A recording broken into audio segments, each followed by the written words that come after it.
topics and opinions expressed in the following show are solely those of the hosts and their guests and not those of W4CY Radio, its employees, or affiliates. We make no recommendations or endorsements for radio show programs, services, or products mentioned on air or on our web. No liability, explicit or implied, shall be extended to W4CY Radio or its employees or affiliates.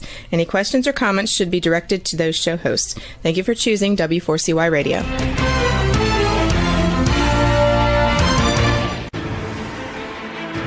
What's working on purpose anyway? Each week, we ponder the answer to this question. People ache for meaning and purpose at work, to contribute their talents passionately and know their lives really matter. They crave being part of an organization that inspires them and helps them grow into realizing their highest potential. Business can be such a force for good in the world, elevating humanity. In our program, we provide guidance and inspiration to help usher in this world we all want, working on purpose. Now, here's your host, Dr. Elise Cortez.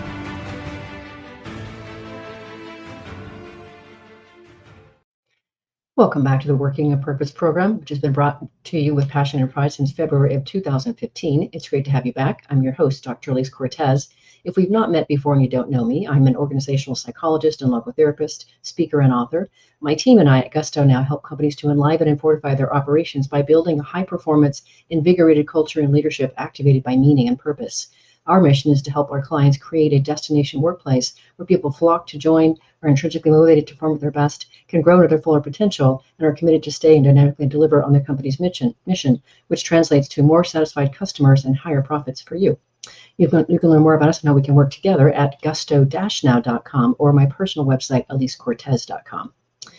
Getting into today's program, we have with us today Hunter Hastings, who is an economist who took up a career in corporate marketing and occupied the posts of Chief Marketing Officer in a global consumer products business, Chief Executive Officer in a Silicon Valley startup enterprise, and Senior Partner in a global consulting company.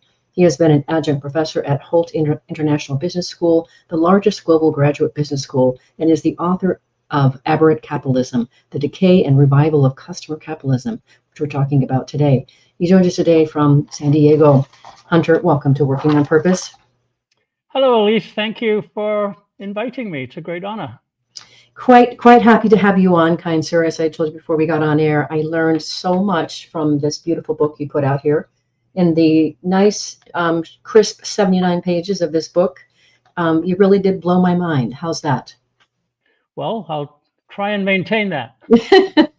Yes, I just really am delighted by what you have really helped me understand about how capitalism has evolved over the last 240 years, as you talk about it. And so we want to get to that here. What I want to do in this program today, listeners and viewers, is let him share with you some of the concepts from the book that help understand these different eras that he talks about in his book. And then really we're going to showcase what he puts forth, which is the promise of customer capitalism. And we'll get that in the last segment. But to kick us off here, we want to start with something that many people already know, and that is that capitalism has gotten a bad rap, especially among some of the younger generations. So let's start there. What's under that?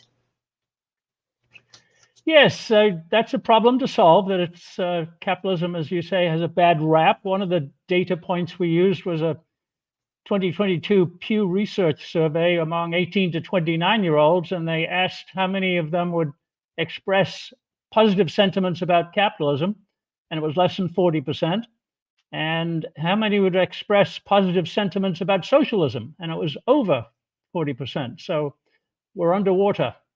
And if you analyze that, Elise, we found that a lot of those comments are not about capitalism, the system, but about the corporations who implement capitalism. So we start our book off with the figure one, which is the growth of per capita income globally over the last couple of hundred years. And it's about 12x. So that's per capita real income globally for everybody in the world. And as you say, in the US, we tripled the per capita GDP over 50 years, from the mid-18th century, or mid-19th century, to the start of the 20th. So capitalism has been good for everybody. It improves people's lives. In fact, that's what it's about. The purpose of capitalism is well-being, which we can express as customer value. And the customer wants to get from a situation they're dissatisfied with to one that they feel better about. And that's what capitalism helps them do.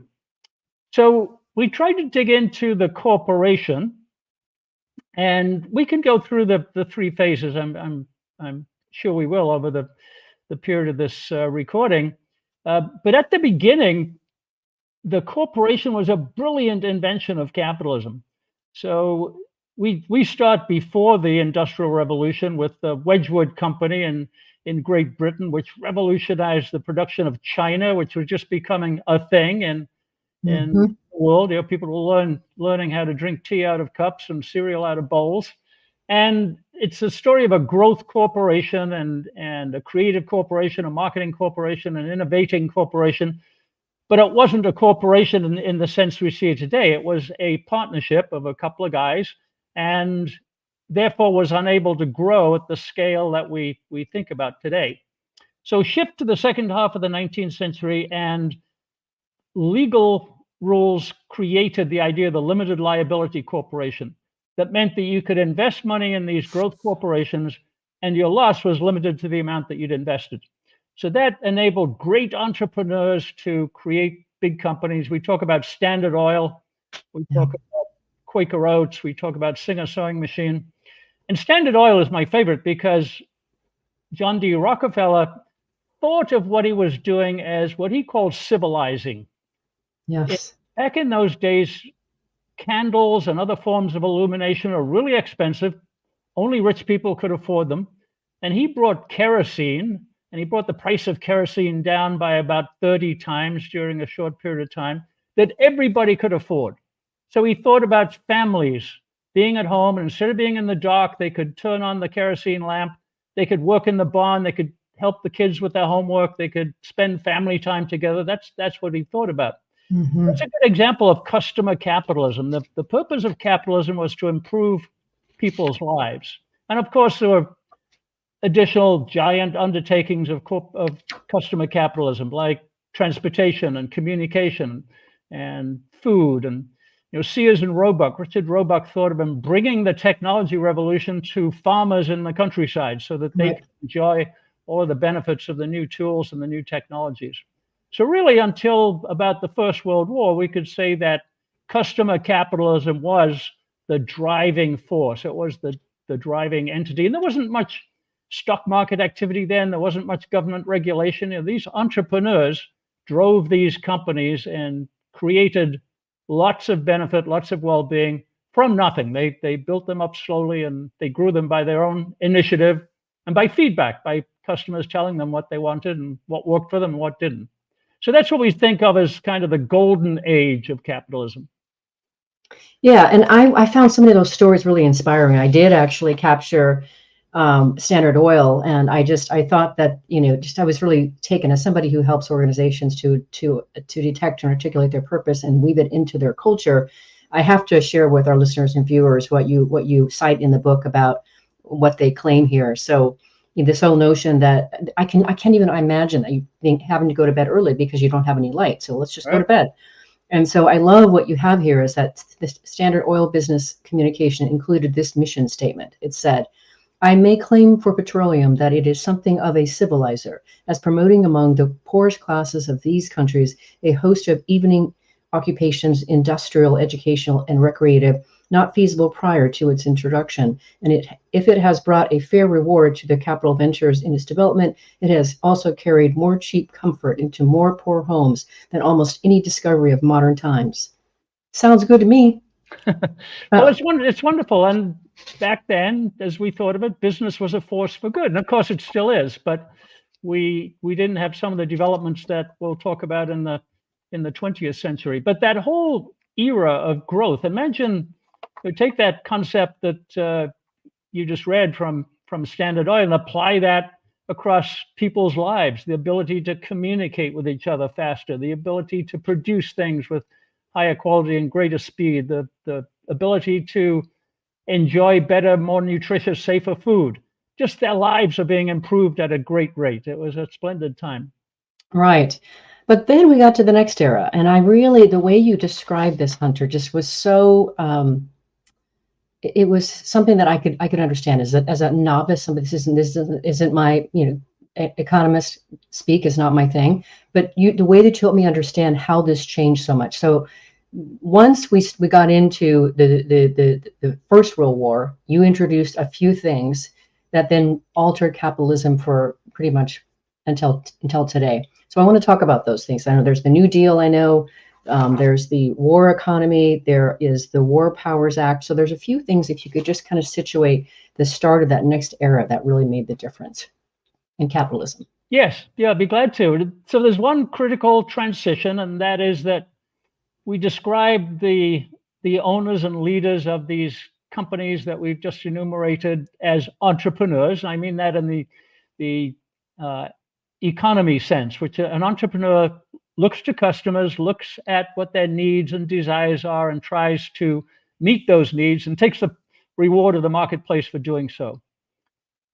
Once the entrepreneurs left, they either died or they moved on or they sold their companies, managers took over. So that's the first big transition from entrepreneurship to managerialism, as we coined the word. Now, that wasn't bad to begin with. We talk about a couple of instances. Procter & Gamble, which is my alma mater, invented the brand management system in the 1930s. So that was management, creating the idea that each brand was a business and it would know its customers really well and respond to those customers with innovations. And so managerialism wasn't so bad in itself, but then it became, after the First World War and especially after the Second World War, a control-oriented bureaucracy. Yes.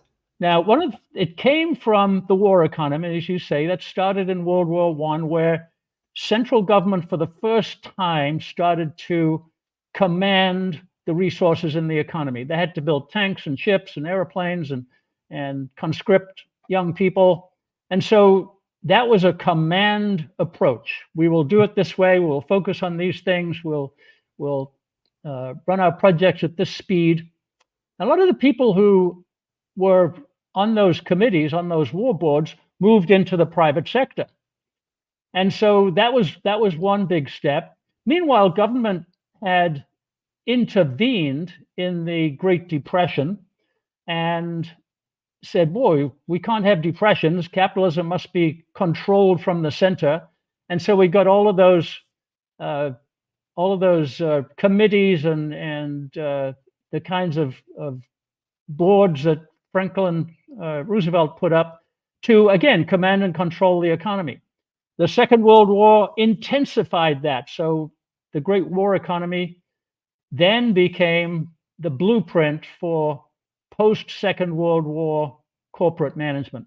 So those people went to run GE and IBM and companies like that with that central control kind of idea. Mm-hmm. So that became management. It became what corporations do. And there's a passage we use in the book, and I enjoyed researching it, about Reginald Jones, an Englishman, who was CEO of GE. And what the managers called the central control was strategic planning. Yeah. And so they had strategic planning units, strategic business units. Reg had about 40 of them at one point. And he said, well, that's too many. So we'll add 10 more, but they'll sit on top of the 40 we've already got. And then finally, at the end of it, he said, we have too much strategic planning. I don't even know what we're doing. So management kind of destroyed itself, and that led to slow growth. It led to the bureaucratic sclerosis, where you've got people working in the corporation not for the customer and not for effectiveness and not for innovation, but for efficiency and cost control. And that became the norm for a long time in the US. Yeah, and so I certainly recognize that, and the way that you describe it in the book, I think of the really, really large organizations, and to me they scream still command and control and bureaucracy. And but the idea, though, this was pretty interesting to me too, though, that the idea then that when you got into the post-war capitalism, you got into the age of control. But the way that you talk about that was really arresting to me. And you say within the company, the tool for control and power was accounting, which was no longer a passive function of counting, reporting, but rather an aggressive function for the relentless pursuits of efficiency and profit. That really brought home to me a lot of how I experienced the companies in that time period. Yeah, so this idea of command and control, as you say, Elise, became aggressive control. We must control and manage those people out there in the corporation. This is the bureaucrats in the central planning units talking, because otherwise they'll waste money, or they'll execute projects badly, or they'll do things that we don't approve of. And so you got all these rules, you got all of these processes. And one of the movements in post-war capitalism was what they called BPM, business process management, which meant every process in the corporation will be documented, will be controlled. Each step will have a gateway, and you'll have to get through the gateway and report to a senior executive on each of that and ask for approval for the next step, and so on. It just became absolutely sclerotic in a very negative way. And then the next element of that is financialization. And what we mean by that is that the finance sector, which includes the bureaucrats inside the corporation doing finance and accounting, and the financial sector outside doing stock trading and managing bond issues and doling out capital, became more of the focus of the corporations than the customer did. So I'm now managing for the financial sector. That includes things like quarterly earnings. I've got to hit my target every quarter. Well, one way to do that is don't spend any money on R&D, spend it all on managing earnings. Right. And Jack Welch of GE became kind of the living embodiment of that. He was well known for earnings management, which is you always hit your targets and maybe you go over by a penny or two so that you can say that you beat the target. And he created pools of cash and revenue inside the corporation to feed into earnings at the end of the quarter. It was pretty well known on Wall Street that he was doing that. But the point is that the financial sector took over the focus, and the customer lost that focus and wasn't as well served. There's Before we go on there, Hunter, let's take a quick break because I want to really delve more into that. There's a couple of things that are specifically interesting to me about that period. So hold that thought if you would. Let's grab our first break. We've been on the air with Hunter Hastings, who is an economist who took up a career in corporate marketing and occupied the posts of chief marketing officer in a global consumer products business, chief executive officer in a Silicon Valley startup enterprise, and senior partner in a global consulting company. We've been talking a bit about how he has begun narrating the evolution of capitalism. After the break, we're going to talk more about the age of financialization and go on to the way forward. We'll be right back.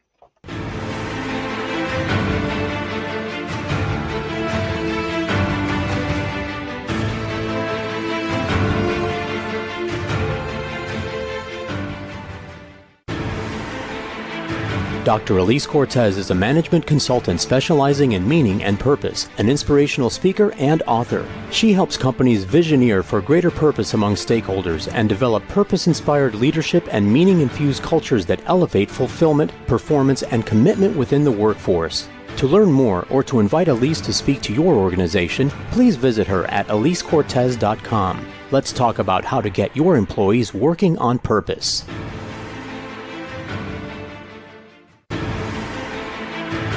This is Working on Purpose with Dr. Elise Cortez. To reach our program today or to open a conversation with Elise, send an email to Elise, A-L-I-S-E, at elisecortez.com. Now, back to Working on Purpose.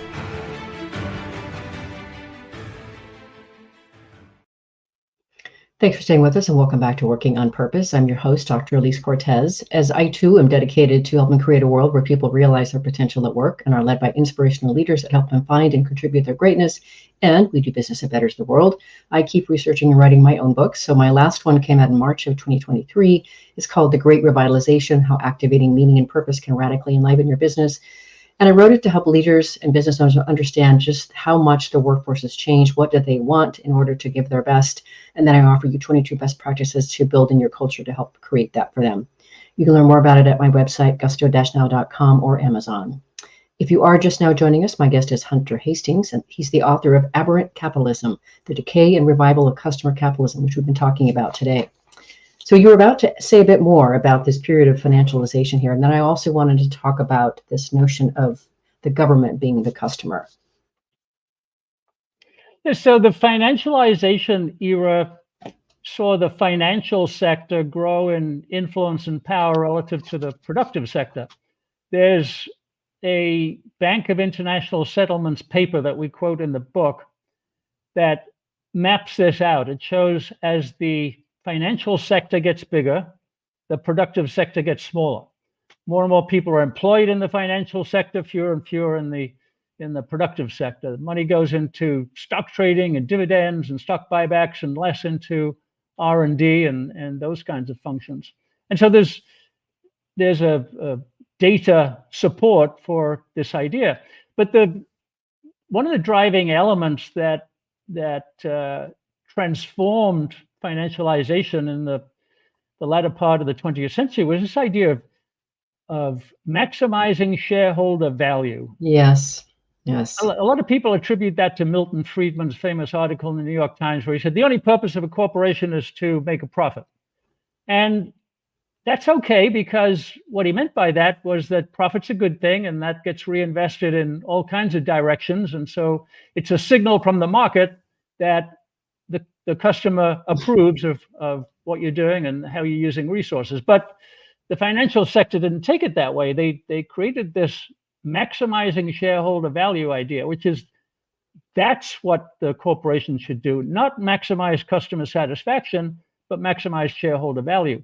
Obviously, you've got to have a customer, because the customer pays, and that cash flow eventually goes to shareholder value. But it's the diversion of resources that is the problem. So dividends, stock buybacks, and the lack of investment in places like R&D and experimentation and innovation, that's been well documented. And this maximizing shareholder value became a real detriment in how we thought about capitalism, about how corporations were managed. I think with stakeholder capitalism, yes, that's where I was going to go to, the movement that you're involved in, conscious capitalism, we're trying to soften that a little bit, but it's not a solved problem yet. No, it really isn't. And then I went on, this was really interesting here. Well, I also want to add that how you describe the maximization of shareholder value, it's a subtractive management model. I thought that was very, very, very interesting to hear you describe it that way. And it seemed that way to me as well. But then you also went on to explain, interestingly enough, that in this environment of high and increasing regulation, corporations can be seen diverting resources from the end user and customer, as you've been saying, and redirect them to government as the customer. And this is where it gets really interesting for me. You go on to say this shift is evidenced by an increased allocation of resources to lobbying efforts. And you say careful investment in a Washington lobbyist can yield enormous returns in the form of taxes avoided or regulations curbed, the basis of the economics of lobbying. That's scary. That's scary to me. It really is, the power of that.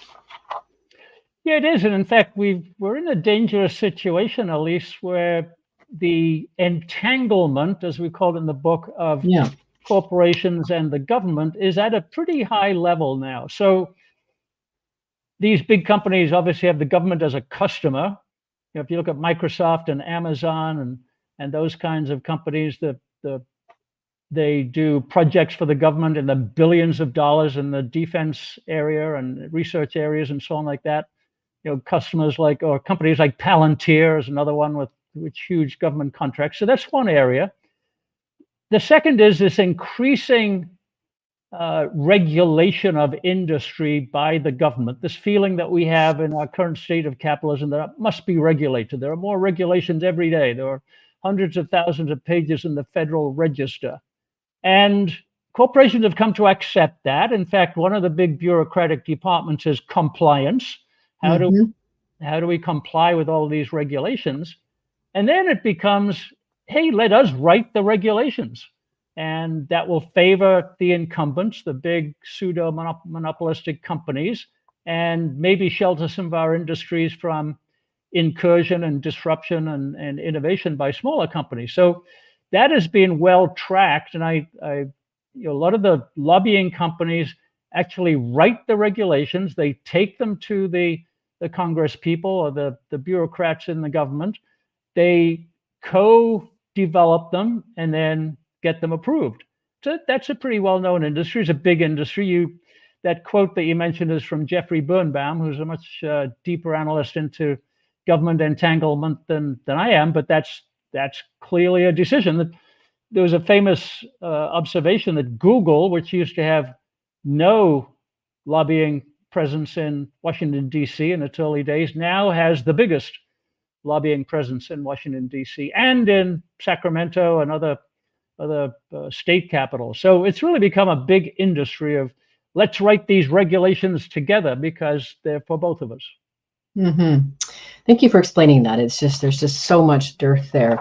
So now that we've thoroughly, frustrated and maybe depressed our listeners and viewers, let's bring them back up and talk about the way forward, a brighter future of capitalism. And so, we've been talking about these realities of financialization, bureaucracy, the failures of management theorizing, the destruction of entanglement of corporations with government, the uselessness of prevailing economics, and the distorted purpose of the corporation. So now we've surfaced all that, and you do a beautiful job of explaining that to us as to what happened. And I think the progression over time really helps us understand it as well. So now we have the promise of customer capitalism. Mm-hmm. In the digital age, no less. So let's start talking a bit about that promise. Well, there's a new magic business model, Elise, and that is direct connection to the customer. So the theory of customer capitalism is customer sovereignty, or consumer sovereignty, to be accurate. That comes from a lot of mid-century economists who are looking back at the era that you and I were just been talking about and said, really, the customer's boss. The customer decides what is produced. The customer decides which firms are successful. The customer sends the message to the firms. And that was true. Then it ceased to be true because of everything we've just been through. But this new magic business model of direct connection to the customer is going to change everything, because Amazon's a simple example. There are many more, but I can go to Amazon as a customer. I can click on what I want to buy. That's an instant piece of information for Amazon. It says Hunter or Elise likes this. I can derive some patterns about what they want. If I make comments about satisfaction, they can react to those, and very, very quickly in the digital age, they can revamp the production, the inventory, the response rates, the advertising, the marketing, in response to the customer. And the firms that are doing that at the highest and most sophisticated levels are the ones that are starting to win today. Tesla's another great example, because every second you're driving, the car has its 24 sensors and cameras, or however many there are, probably a lot more than that now, and constantly gathering information so that eventually, the ultimate in sovereignty, that car can be self-driving. And that's the business model: direct connection, a flow of information, the analysis of those patterns so we can derive an understanding of the customer satisfaction, and then the constant improvement cycle, which can move at great speed. So with that at its heart, I think there is a lot more customer capitalism to come in the digital age. I'm very excited about it. Yeah, I am too. I'm really excited about that. And I appreciate it too that you also said somewhere in here that right now, only about 15% of companies would be described as operating in this new fashion that you're talking about, that we've been talking about. We'll talk a bit more about. Is that right? So do I have that right? 15%? Yeah, it's a guess or an intelligent estimate, hopefully, Elise. And really, it's looking at the biggest corporations where we can see inside them and understand what they're doing. So we've talked about Tesla, we've talked about Amazon. There's some interesting businesses not typically thought of by U.S. customers. There's a business in China called Haier, H-A-I-E-R, which has changed its management model to be entrepreneurial. So it doesn't have a big central planning unit. It doesn't have hierarchical control. Every business unit is entrepreneurial, and typically it's about 50 or 75 people. It's entrepreneurial in the sense of, they call it closeness to the customer. They have an expression in Chinese which translates as zero distance to the customer. So how can I know the customer? They make a lot of appliances, for example. They acquired GE Appliance in this country, so we'll see if they can apply it, make that model work here. But the model is understand the customer, translate that into new products and innovations and service as quickly as possible, zero bureaucracy, zero overhead. There are a few central planning units in terms of marketing that might be spread over several of these entrepreneurial units, but it's a whole new way of thinking about doing business. So very entrepreneurial, just like we talked about in the 19th century. There's another model out there with a little company called Handu, which makes consumer wearables and consumer goods that can be ordered on the internet. And it's got lots of those little front ends, typically 3 people, a product person, a designer person, a marketing person. They're selling through e-commerce on the web. That data comes back, goes straight to a data layer. It doesn't go through any bureaucratic layers. And then to the back end of the factories, which respond quickly with new ideas and new manufacturing. So they call that digitally enabled autonomy. So we're getting away from managerialism and all the way to not only customer sovereignty, but autonomy of the frontline people who are closest to the customer. So there are really some exciting new business models coming out, and I think there's a lot of promise there for the future. I think so too, and I'm a fan of promise. Let's, on that note, let our listeners and viewers think about what we've been talking about here. Let that settle in for just a smidge as we take our last break here. I'm your host, Dr. Elise Cortez. We've been on the air with Hunter Hastings, who is an economist who also took up a career in corporate marketing over the years. He's done a lot of things with various companies. We've been talking about his book, Aberrant Capitalism. After the break, what we're going to do is we're going to spend that time focusing on showcasing some of these really best-in-class practices that these newer companies that Hunter's talking about are doing to move themselves forward. Stay with us. We'll be right back.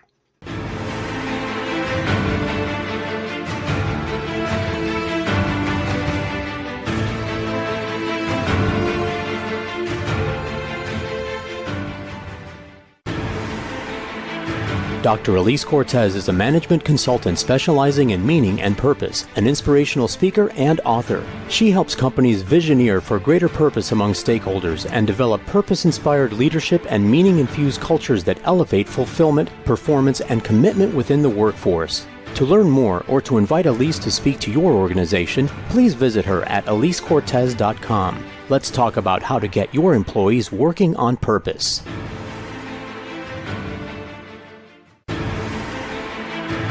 This is Working on Purpose with Dr. Elise Cortez. To reach our program today or to open a conversation with Elise, send an email to Elise, A-L-I-S-E, at elisecortez.com. Now, back to Working on Purpose.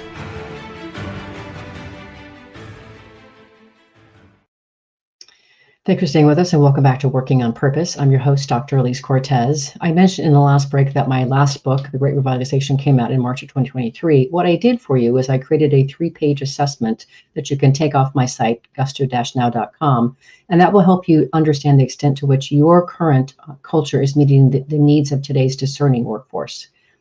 If you are just now joining us, my guest is Hunter Hastings. He's the author of Aberrant Capitalism, The Decay and Revival of Customer Capitalism, which we've been talking about today on the program.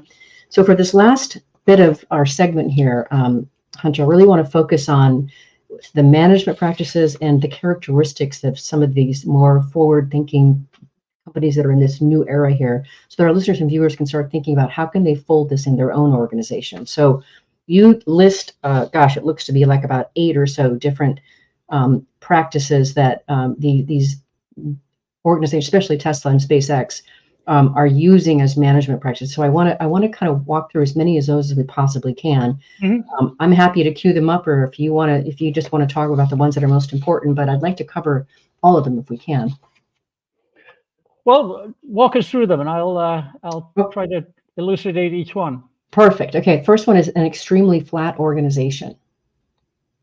Right. So the great theory of management and structure and organizational planning in the 20th century has been the hierarchy, that you've got a boss, you've got different layers, the orders come from on high and they work their way down to the people at the front line. And that in itself is a problem. It slows down the flow of information. It's slow decision making. It is a lot of waste. So One of the things that Elon Musk has done is try to eliminate a lot of layers. The goal would be to get to a completely flat kind of corporate organization. But management per se then doesn't take place. Everybody is creating value. Right. They're connected, they're integrated. There might be somebody who's got the most knowledge about this particular problem at this point in time, then that person, her or him, is in charge. They're the leader at that stage. But that's flexible and dynamic. So with the help of technology and networks and AI, we can do that today. So flat versus hierarchical is the goal. Okay, so this next one's going to really be really frightening for several people that are listening to this, especially if they are in more of a traditional human resource capacity. And that is this notion of assembling teams, cross-functional teams that are flexibly deployed so that individuals can leave and join freely based on the needs of the team and the task at hand for specialized expertise. And here's the part that's going to scare them a lot. There are no job descriptions to limit the potential contribution of individuals. That sounds like holacracy to me, actually, the practice of holacracy. Well, holacracy has been a good attempt in the direction that we're trying to go in. It's run into some problems, but there's a famous company in Northern California called Morningstar. It's a global company now. Mm-hmm. It's one of the case studies, and they don't have job descriptions. They have undertakings between individuals. You and I have to work together, Elise. So here's what I'm going to do, and you approve that. Here's what you're going to do, and I approve that. And we review that constantly. And the other part of that is that we used to being organized in divisions and departments. I'm in the marketing department, you're in operations, and so we never see each other, we never get together. If you organize functionally, we need to build a brand. That brand is built on customer satisfaction. Customer satisfaction might be a nice creative ad, so I can talk persuasively about what we do for the customer, but it's also excellence in operations. It's making the product perfectly, it's delivering it on time, it's meeting expectations that way. So in that sense, the operations and marketing are on the same team. So let's have a team of customer satisfaction or a team of brand building, and we're all on it together. We're all connected through the network, and we both have that responsibility. It might not be the only thing I do, so I work on several of those teams, and that we're slowly figuring that out. I think that holacracy was an attempt. In fact, it was a bit too structured, and now we're finding this idea of dynamic, constantly rotating, constantly changing teams is starting to work. It sounds really exciting to me. There's several other ones that we could talk through. Let me just pick the ones that I think are really most interesting. So this next one that I want to have you talk to, please, is the short-term problem solving over long-term planning. Yeah, so this goes back to financialization to a great extent. We talk about quarterly earnings, and that becomes your mindset. That means meeting the monthly sales goal and hitting the weekly sales goal. And when I was working in a corporation, I was the one who went and got the daily sales from the computer. So you can manage in the short term, and you cut the budget if you're not making sales and so on like that. Whereas true value creation is thinking about the long term. How can I serve a customer for the longest period of time with innovation, with change, but constantly elevating their life and not thinking about earnings this week or this month or even this year, but thinking about the long-term value that I'm creating for the customer. And so a lot of companies are starting to think that way. They're still repressed by the financial sector demanding these reports. So we've got to figure out how to release them from that. One way will be a different relationship with the financial markets. So private equity, which has a bad rap historically because of some of the things that it's associated with, is now starting to develop the idea of patient capital.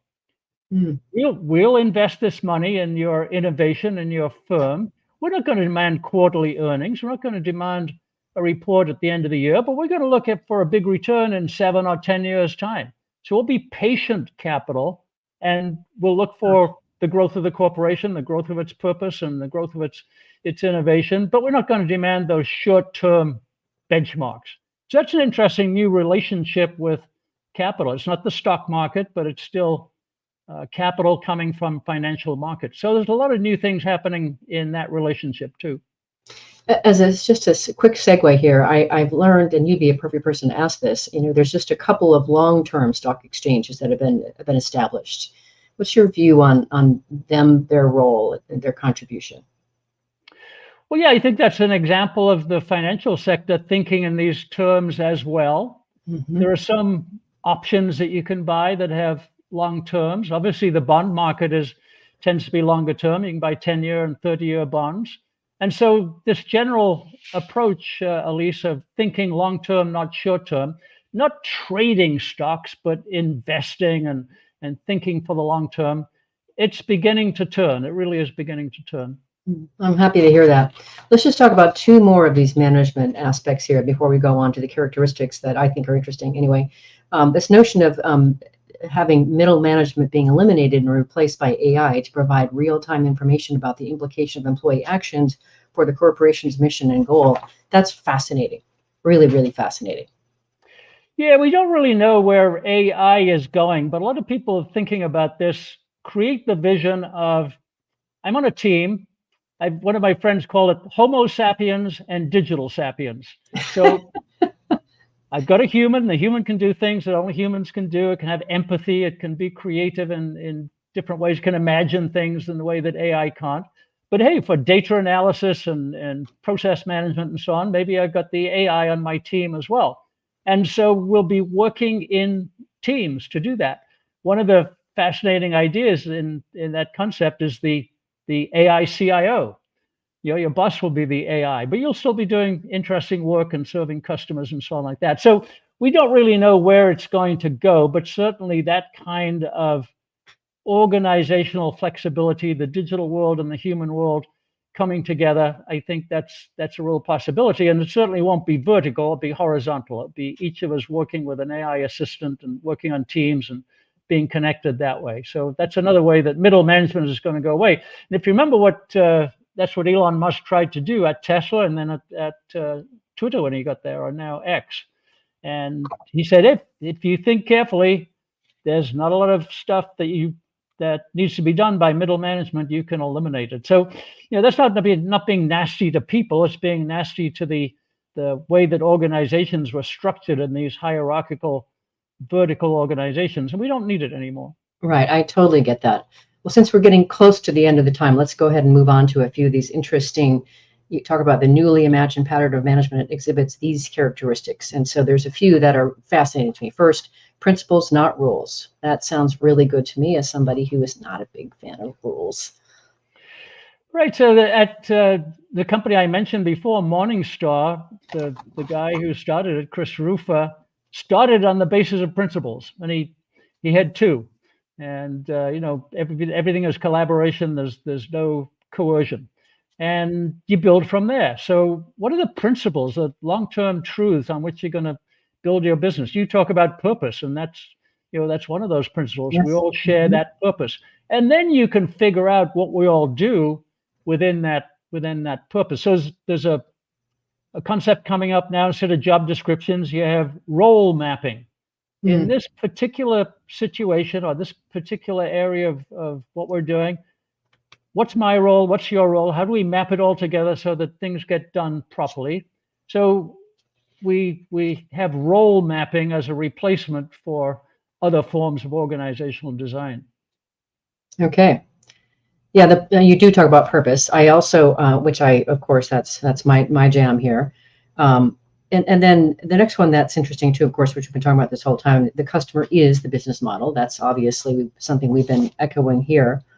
And then this is really interesting. Revenue growth and profit are emergent outcomes. Right. So the word emergent's a bit technical. It comes from complex systems science, which is a growing science, which is very relevant to what we've been talking about today. That systems are areas of interaction of individuals, like people and parts of the corporation, from which results emerge. Now you can guide them, you can constrain them, you can point them in the right direction, but you can't always predict what's going to happen. But one thing we do know is that if we serve customers, cash flow will be emergent from that, right? They'll pay for the value that we're giving them. And out of that comes profit, comes reinvestment. But if we focus on this one idea, the customer is the business model, we know we're creating value if they pay for value. That's the pivot point, that you turn subjective value into cash, and then that cash comes flowing through the organization, and we can allocate it appropriately. So this long-term idea of we're creating value, and our pivot point is that people pay for value, and that's everything else follows from that.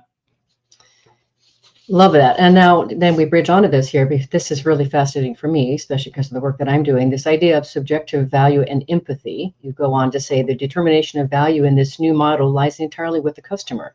Value is subjective, determined by the customer's feelings and identified in their mental evaluation. Therefore, a core skill for the corporation today is empathy.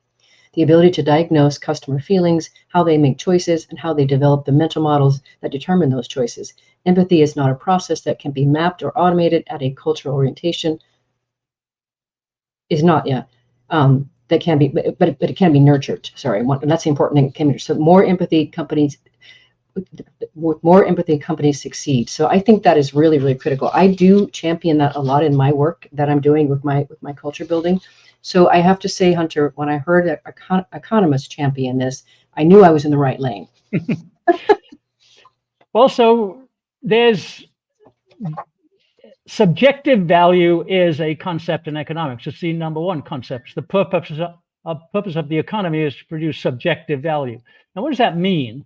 It means it's entirely in the head of the customer, the consumer. It's a feeling, it's an experience. Mm-hmm. And to get a little bit more technical, they listen to your value proposition. Hey, here's how I'm going to benefit from, deliver a benefit to you.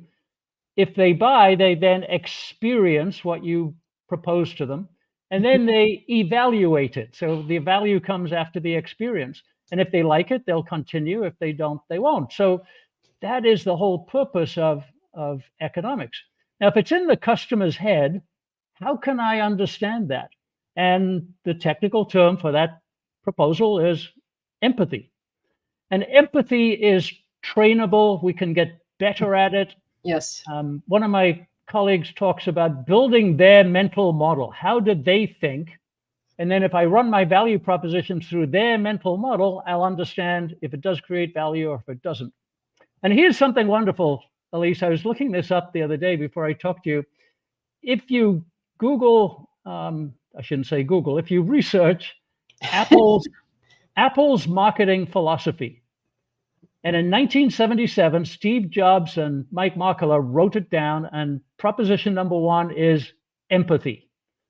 We will understand our customers better than anybody else. We will understand how they feel. We'll understand their motivations, and we will live up to that and deliver value. So Steve Jobs and Mike Markkula understood that in 1977. But it is the number one skill in business. You might not learn it in business school. You'll learn it as an entrepreneur. And the better you are, we call it empathic diagnosis. There's a fancy term for it. But if you can diagnose what's driving the customer and then meet them on their own grounds by delivering value to them. So we've got to find a way as economists to improve this word value. We think of it as subjective value. The people who thought about maximizing shareholder value obviously didn't think about it that way. So we've got to find that right term. My term is well-being. People seek well-being, and we'd like to deliver well-being. It works for me. Well, it has been a delight to read your book, to learn from your book, to be connected to you, and have you and share you with my listeners and viewers across the world. What would you like to leave our listeners with today?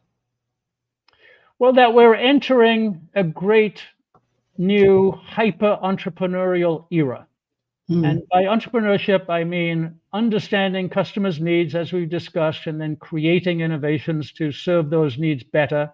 I think we're going to eliminate a lot of waste that is in bureaucracy and financialization, and the world will become a lot better because we make customers' lives better one step at a time, and that's through entrepreneurship. So I think everybody should be an entrepreneur in some role or another, and everybody should be a value creator. That's what I'd like to leave them with.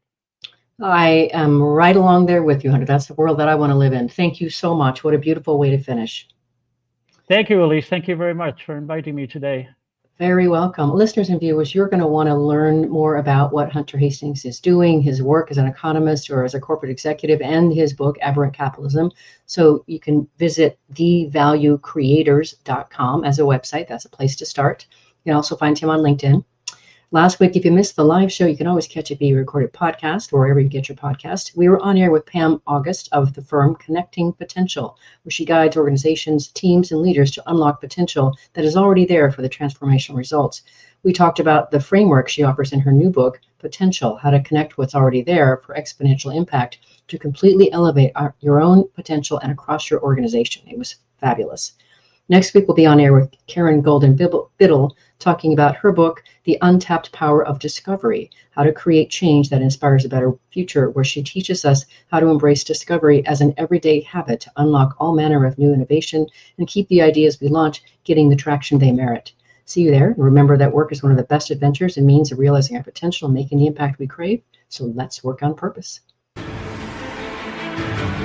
We hope you've enjoyed this week's program. Be sure to tune into Working on Purpose, featuring your host, Dr. Elise Cortez, each week on W4CY. Together, we'll create a world where business operates conscientiously, leadership inspires impassioned performance, and employees are fulfilled in work that provides the meaning and purpose they crave. See you there. Let's work on purpose.